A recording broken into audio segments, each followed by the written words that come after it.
आज होती नागपंचमी, तर नागपंचमीच्या सणाला काही पोळ्या करायचा असं काही प्लॅन नव्हता केला, पण अचानक हा सगळा घाट घातला. त्यानंतर मग 2 तासात मी पटकन स्वयंपाक आवरला. तर आमटीसाठी एवढं सगळं वाटण मी बाजूला काढून ठेवलं होतं सगळ्या काही.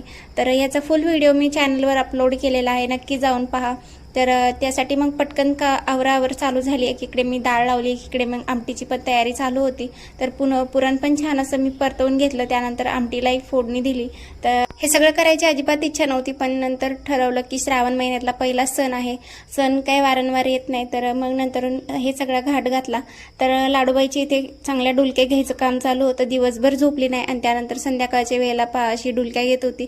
त्यानंतर मग नागोबासाठी हे नैवेद्य बनवले, जे दिंड उकडलेले होते. तर त्यावर फक्त आमटी भात ठेवला. त्यानंतर मग घरातल्या देवांची पूजा केली आणि असं काही ताट तयार केलं. त्यानंतर खूप जास्त लांब जायचं नव्हतं, इथेच क्वार्टरमध्ये एक वारुळ होतं, तर त्याचीच पूजा करायची होती. तर मग सिंपल अशी रेडी झाले. तर लाडूलाही घेऊन गेले आणि मग आम्ही दोघींनी तिथे छान अशी पूजा केली. तर घरी असली तर सिंपल अशी पूजा वगैरे केली आणि त्यानंतर घरी आले. तर जेवणासाठी मस्त अशा गरमागरम पुरणपोळ्या बनवल्या.